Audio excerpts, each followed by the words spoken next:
ഇന്ത്യയുടെ ഗാനമായ വന്ദേ മാതരം പുറത്തിറങ്ങിയിട്ട് 150 വർഷം പിന്നിട്ടു.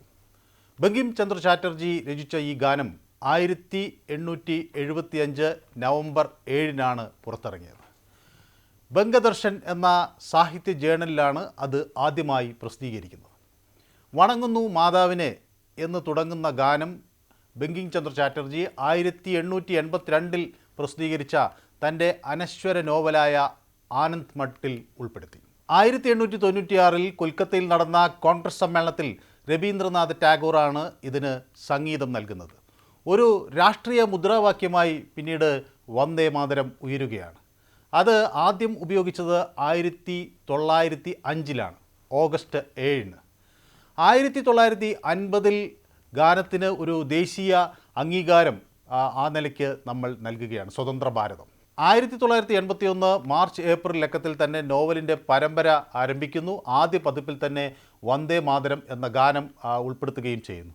1905 ഒക്ടോബറിൽ വടക്കൻ കൽക്കട്ടയിലെ ഒരു ഇടത്ത് ഈ വന്ദേ മാതരം എന്നൊരു സമ്പ്രദായം അത് രൂപീകരിക്കുകയാണ്. എല്ലാ ഞായറാഴ്ചയും സമൂഹത്തിലെ അംഗങ്ങൾ ഒരു പ്രഭാതബേരി എന്ന തലത്തിൽ വന്ദേ മാതരം ആലപിക്കുകയാണ്. മാതൃരാജ്യത്തെ പിന്തുണയ്ക്കുന്ന ജനങ്ങൾ സ്വമേധയാ അവിടെ സംഘടിക്കുകയും അവർ മാതൃരാജ്യത്തിൻ്റെ സ്വാതന്ത്ര്യ സമരത്തിനൊക്കെ ആയുള്ള സംഭാവനകൾ നൽകുകയും സംഭാവനകൾ സ്വരൂപിക്കുകയും ഒക്കെ ചെയ്തു. രവീന്ദ്രനാഥ് ടാഗോറിനെ പോലുള്ളവർ ഈ പ്രഭാതബേരിയിൽ പങ്കെടുക്കുകയും ഒക്കെ ചെയ്തു. 1906 ഓഗസ്റ്റിൽ ആണ് ബിപിൻ ചന്ദ്രപാലിൻ്റെ എഡിറ്റർഷിപ്പിൽ വന്ദേ മാതരം എന്ന ഒരു ഇംഗ്ലീഷ് ദിനപത്രം ആരംഭിക്കുന്നത്. പിന്നീട് അരബിന്ദോ ഈ പത്രത്തിൻ്റെ ജോയിൻറ്റ് എഡിറ്ററായി വരികയൊക്കെ ചെയ്യുന്നു. മൂർച്ചയുള്ള എഡിറ്റോറിയലുകൾ പുറത്തു വരുന്നു. ഇന്ത്യയുടെ ഒരു ഉണർവാണ് അവിടെ ശക്തമായി പ്രകടമാകുന്നത്. ആ പത്രം ഇന്ത്യൻ ഉണർവിൻ്റെ ഒരു ഉപകരണമായി മാറുന്ന കാഴ്ച കാണാൻ കഴിഞ്ഞു. സ്വാശ്രയത്വം, ഐക്യം, രാഷ്ട്രീയാവബോധം എന്നിവയുടെ സന്ദേശം ഇന്ത്യ മുഴുവൻ എത്തിക്കാൻ അവർക്ക് കഴിയുന്നു. അത് അവരുടെ വായനക്കാരിലേക്ക് വ്യാപിപ്പിക്കുന്നു. വന്ദേമാതരത്തിൻ്റെ വർദ്ധിച്ചു വരുന്ന സ്വാധീനം ഇംഗ്ലീഷ് ഭരണകൂടത്തെ പരിഭ്രാന്തരാക്കുന്നു. അതിൻ്റെ വ്യാപനം തടയാനൊക്കെയുള്ള കർശന നടപടികൾ അന്നത്തെ ബ്രിട്ടീഷ് സർക്കാർ ആരംഭിക്കുകയും ചെയ്യുന്നു. അപ്പോൾ വന്ദേ മാതരം ഒരു ഗാനമായി, അതൊരു മുദ്രാവാക്യമായി രാജ്യത്ത് അലയടിക്കുകയാണ്.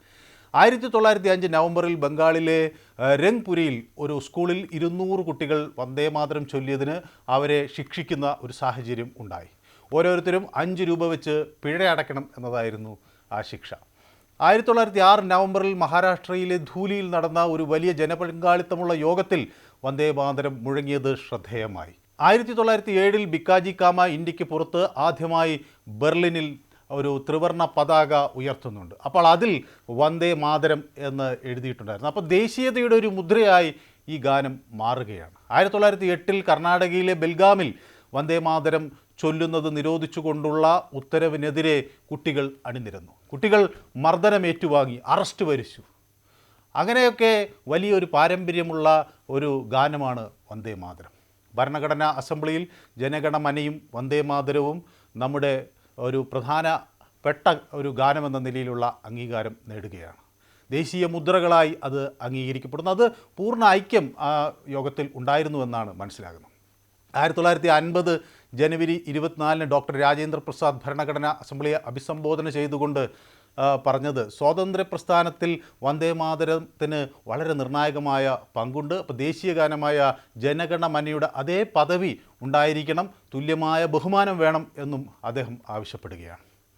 രവീന്ദ്രനാഥ് ടാഗോറിൻ്റെ ജനഗണമന സ്വതന്ത്ര ഇന്ത്യയുടെ ദേശീയ ഗാനമായി അംഗീകരിക്കപ്പെട്ടു. ബങ്കിം ചന്ദ്ര ചാറ്റർജിയുടെ ഗാനം അതേ തുല്യ പദവിയോടുകൂടി തന്നെ ഇന്ത്യക്കാർ അംഗീകരിക്കുകയും ചെയ്തു എന്നാണ് അതിൽ നിന്ന് മനസ്സിലാകുന്നത്. പക്ഷേ വന്ദേ മാതരം എപ്പോഴും വലിയ രാഷ്ട്രീയ വിവാദങ്ങൾക്ക് വഴിവെച്ചിരുന്നു എന്ന് നമുക്ക് കാണാൻ കഴിയും. രാഷ്ട്രീയ സ്വയം സേവക് സംഘും അതുപോലുള്ള മറ്റ് സംഘടനകളും വന്ദേ മാതരത്തെ ദേശീയ ഐക്യത്തിൻ്റെ, ദേശസ്നേഹത്തിൻ്റെയൊക്കെ പ്രതീകമായി വീണ്ടും ഉയർത്തിപ്പിടിക്കുന്ന ഒരു സാഹചര്യം ഉണ്ടായി. അവരെ സംബന്ധിച്ചിടത്തോളം ഗാനത്തിൽ ഭാരത മാതാവ് എന്നൊരാശയം ഉണ്ട്.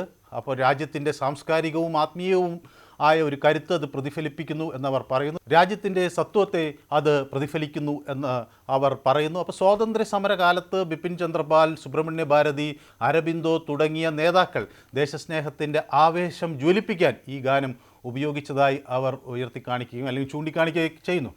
അതുകൊണ്ട് തന്നെ വന്ദേമാതരം ആലപിക്കുന്നത് വളരെ പ്രധാനപ്പെട്ടതാണ് എന്ന് അവർ ആദ്യഘട്ടത്തിൽ തന്നെ പറയുന്നു. രാജ്യത്തോടുള്ള വിശ്വസ്തത, അതുപോലെ ആത്മാർത്ഥത, അതുപോലെ ഇന്ത്യൻ പൈതൃകത്തോടുള്ള ആദരവ്, ഇതൊക്കെ പ്രകടിപ്പിക്കുന്നതിന് ഈ ഗാനം വളരെ സുപ്രധാനമായ പങ്ക് വഹിക്കുന്നു എന്ന് അവർ വ്യക്തമാക്കുകയും ചെയ്യുന്നു. എന്നാൽ ദൈവവിശ്വാസപരമായും അതുപോലെ മതപരമായ ആശയങ്ങളുമൊക്കെ മുന്നിൽ വെച്ച് ചില വിഭാഗങ്ങളിൽ നിന്ന് എതിർപ്പ് ഉയരുന്നുണ്ട്. അപ്പോൾ ഗാനത്തിൽ ചില ഭാഗങ്ങളിൽ ഹിന്ദു ദേവതയായ ദുർഗയുടെ രൂപം ഈ ഭാരതമാതാവിന് നൽകുന്നു.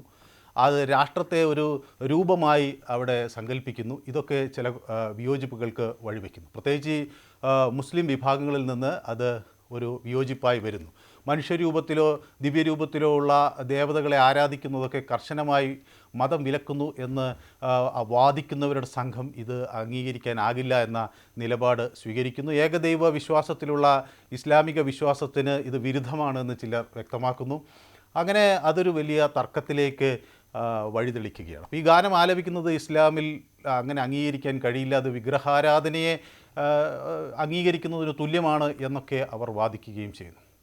ഏതായാലും അത് വളരെ മുമ്പ് തന്നെ അത് ആരംഭിക്കുകയാണ്. 1920കളിൽ ഇന്ത്യൻ നാഷണൽ കോൺഗ്രസിൻ്റെ ചർച്ചകളിൽ ഈ ആശങ്ക ഔദ്യോഗികമായി വരുന്നുണ്ട്.